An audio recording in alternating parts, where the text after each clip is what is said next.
All right, welcome back. We've talked about how evolution is descent with modification. So that means that organisms change over time. That means as organisms and lineages are passed from ancestor to descendant, they change. But there's actually a number of ways that that can happen, and that's what we're going to talk about. There are four mechanisms that can give rise to this change over time.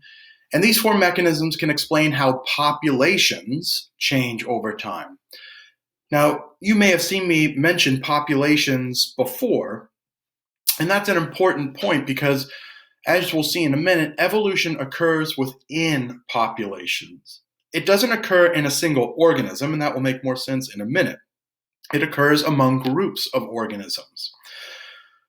What is a population?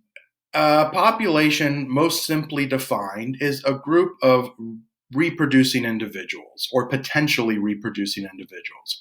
So in our example here, we have a group of birds on the left that are all together and they might be able to reproduce. And there's a group of birds on the right, they're all together, they might be able to reproduce. But notice that there's a geographic barrier between them. It might be a river, it could be a mountain range, but there might be something that prevents them from breeding with each other.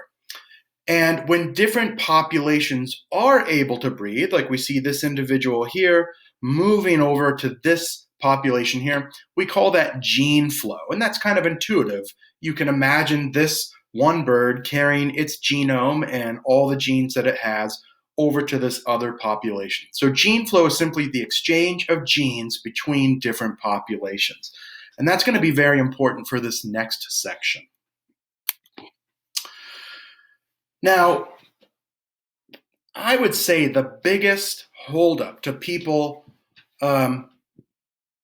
understanding evolution, and I had to look for a word other than believe because it's not a matter of belief, it's a matter of evidence. But I would say the biggest holdup to people understanding evolution is to understand how it can create organisms as different as humans, as lemurs, fish, insects, etc. And then for somebody to say that, we're all similar in certain ways because we share ancestors. And so in addition to explaining how it is that populations can change, my goal is to also teach you how whole lineages can change, how lineage diversify over tens of millions of years. So for instance, this image here is showing the family tree, basically, of humans and their close relatives, the primates. And what I want you to see right here is what I'm trying to show you is the common thing that humans didn't evolve from monkeys. Humans didn't evolve from orangutans or from tarsiers or from lemurs. No, all of these animals evolved from a common ancestor that lived right here about 63 million years ago. So we didn't evolve from any of these living organisms here. All of these living organisms that are related evolved from a common ancestor. And because that ancestor lived 63 million years ago, there's been a lot of time for these different lineages to diversify and look differently. But notice that the organisms that share the most recent common ancestors, like gorillas and humans and orangutans and humans, we look more similar than organisms that share more distant ancestors, like a human and a lemur that last shared a common ancestor 63 million years ago. So this idea that descent means that we evolved from something is not really true. Descent means, just like your own family tree, that organisms have a family tree, and that even very different organisms share ancestors at some point in their history. So I'm going to try and show you both of these things over the course of the next couple of videos. Now, what are these four mechanisms that can give rise to evolution? Well, one of them we've already talked about. We're going to talk about it some more, and that's mutation. Because mutation is ultimately what generates new variation. If variation is necessary for us to select, remember we needed variation, for instance, in fruit fly starvation resistance, where does that variation come from? Well, the key point is that new variation, not just shuffling alleles like with reproduction, comes from mutation. A second mechanism is something called genetic drift. A third is migration. And a fourth is the one that Darwin talked about, natural selection. Now, before we talk about any of those four mechanisms, what I want to talk about is how we tend to measure evolution within a population, because that can be kind of abstract. How do you measure evolution? Well, you already know, because we've looked at it. We measure evolution by examining allele frequencies. That's a good way to actually look at variation, is pick a gene with two alleles and ask how frequent is one allele versus the other in a population. For instance, the dominant or recessive allele. So let's take a look at this, okay? Remember, you have two copies of each gene, and these copies can be different. These are the alleles, and they typically take on one of two states, dominant or recessive. So how do you figure out the allele frequencies? Well, you simply count up the number of each type of a particular allele and then divide that by the total number of alleles in a population. So let's use these pigmented versus white tigers. And here's our total population. Maybe this is 1,000 tigers. And we see that there's a small portion of the alleles that lead to this recessive form, the white tiger form here. So we have a proportion of orange fur pigment alleles in the population and a proportion of white fur pigment alleles in a population. Now, if we wanted to increase the allele frequency of the white tigers, we might selectively breed white tigers together, and over time, that little piece of the pie that is white will expand. So we're increasing the allele frequency of the white allele and decreasing the allele frequency of the orange allele. That is descent through modification. Generation 1, 2, 3. Boom. That's evolution. So that's a really good way to measure evolution in a population. And that's actually what a lot of evolutionary biologists do, is they first go out into nature and they measure allele frequencies over 1, 2, 3, many generations, and they ask whether or not they're changing. And if they are, then they ask why, and they look for the mechanism, natural selection, drift, mutation, what's causing these populations to change. So to witness evolution, we have to alter the population. In the example we just gave you, we increase the white phenotype, in this case through selective breeding, because the white phenotype for tigers doesn't really exist in nature. Over several generations, we see a higher proportion of white tigers. That means there's a higher frequency of the white allele in the population. And a shift in allele frequency over time equals descent with modification. That is evolution. So this brings us to this really important point. Individuals do not evolve. It's the populations that evolve, because you can't count allele frequencies by looking at a single individual. You need a lot of individuals in order to get a lot of alleles to measure those frequencies. So one good way to think of this is that each allele in a population has some market share. It has a certain percentage of the total population. And so that can shift over time. And that shift is exactly what we're talking about when we talk about evolution.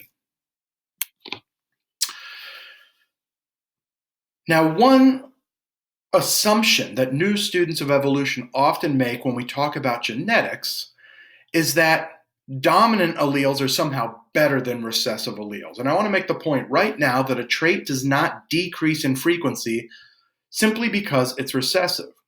And in fact, there is a mathematical principle called the Hardy-Weinberg law that demonstrates that in the absence of evolution, the frequencies of dominant versus recessive alleles will not change over time.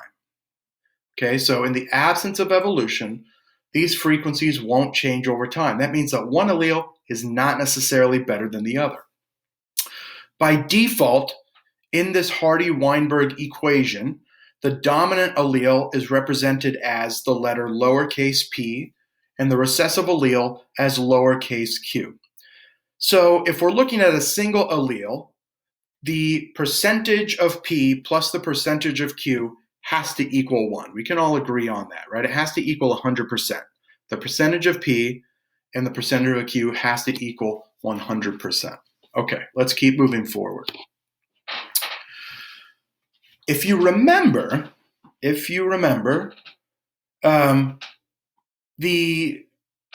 we did the Punnett squares and we did things like dihybrid crosses with big A little a crossed with big A little a, what you got was one homozygous dominant individual, one homozygous recessive individual, and two heterozygous individuals.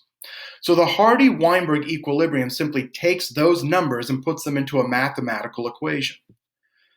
P times P is the frequency of homozygous dominant individuals. P times P equals P squared.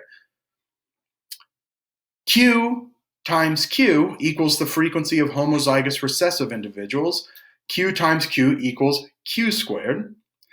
And 2PQ represents the frequency of heterozygous because there's 2 times the heterozygous individuals, 1P, 1Q. And again, that equation, P squared plus 2PQ plus Q squared, also has to equal 1. Let's put this all into play. Let's actually show how the Hardy-Weinberg equilibrium works. Let's go ahead and look at a group of mice. These are not mice, they're rodents called kangaroo rats. And what we're looking at is a gene for pigmentation, and it is 2 alleles. And we're going to call this gene B, and we're going to represent it with big B and little b.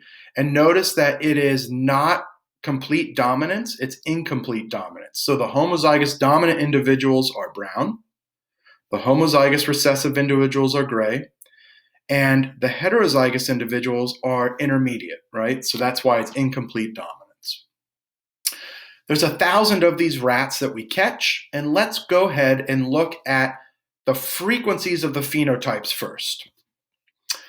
We have 16 homozygous dominant individuals, 762 homozygous recessive individuals, and 222 heterozygous individuals. I said something wrong there. These are homozygous recessive, these are heterozygous. So from these numbers, what we want to do is figure out the allele frequencies. So let's go ahead and do that, all right? Okay, first, we have 16 individuals that are homozygous dominant. So they each have 2 big B alleles. So we're going to go 2 times 16 to get the total number of big B alleles. And we're going to add to that the number of big B alleles in the heterozygous individuals, which is 222, because they only have 1 big B, okay? So we're going to take 2 times 16, that represents these guys, plus 222, that represents the individual big B in these 222 animals. And then we're going to divide that number by 2,000. Why 2,000 instead of 1,000? Because there's only 1,000 rats. Each rat has 2 alleles. So we want to divide the allele number by the total number of alleles. And what we get is this number, 0.127, all right? Now, that's a fraction, but because it's a percentage, we can multiply that by 100 to give us the percentage of big Bs in the population. It's about 12.7%. We're going to do the exact same thing with the little b individuals to get Q, except we're going to start over here. We have 762 individuals that are homozygous recessive.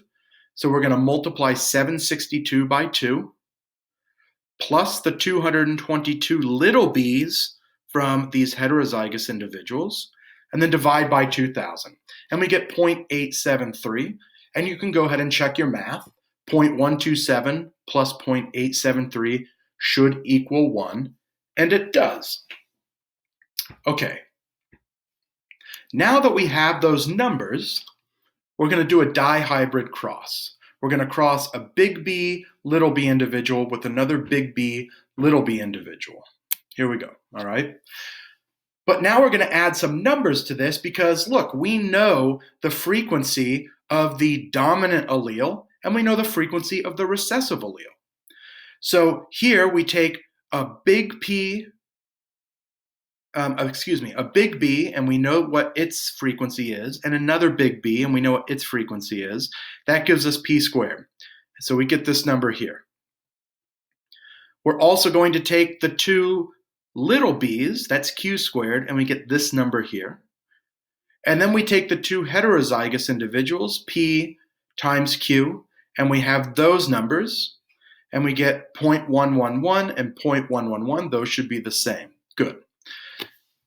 Now that we have those, we can represent our phenotypic ratios in the next generation. Big B, we already know is P squared, and we figured out that number. It's right here, 0.016. We also know what the frequency is for the homozygous recessive. It's little b, or Q squared, and that's 0.762. Oops, excuse me. And we also know what it is for 2PQ. It's 0.11 times 0.11, all right? And we get 0.222. Now, these, again, are frequencies or percentages. So what we need to do is multiply these numbers by 100. We multiply these numbers by 100, we get 16, 222, and 762. And those should sound really, really familiar to you because those are the exact same numbers that we started with in the previous generation. So notice that when no evolution is taking place, the frequencies of the phenotypes do not change from generation to generation. That makes sense. No evolution, no change. These numbers right here are the numbers in the second generation. And let's go back and look. Here are the numbers in the first generation. They have not changed. So that's the Hardy-Weinberg equilibrium in a nutshell. It basically says, as long as there is random mating, which is basically each allele has an equal probability of mixing with another allele, that's our monohybrid cross, the big B, little b times big B, little b, and that there's no evolution, as well as some other assumptions, for instance, infinite population size and stuff like that, that there will not be any change from generation to generation. And this shows us that one allele is not better than the other, because if one was better than the other, if it did lead to increased survivorship, we would expect the frequency of that allele to increase over time, but we don't. So Hardy-Weinberg equilibrium applies when there's no natural selection, there's no mutations, there's no migration, because if a new rat comes in from another population, that throws everything out of whack. No genetic drift, and this idea of random mating, which again means that you have these monohybrid crosses, you have heterozygotes mating. Take-home message. If we know the frequency of each allele in a population, we can predict the genotypes and phenotypes we should see in that population. If the phenotypes in those populations are not those predicted from the allele frequencies, then the population is not in Hardy-Weinberg equilibrium because one or more of the assumptions I just showed you has been violated. And the role of an evolutionary biologist is to then ask, what is it about this population that is violating those principles? How are they actually evolving? Either non-random mating or evolution is occurring, and we'll talk more about both of those in a bit. But as long as we don't violate those assumptions, recessive alleles and dominant alleles aren't any better than the other. They don't change their frequencies over time. Okay, we'll stop there before our next video where we'll talk more about mutation.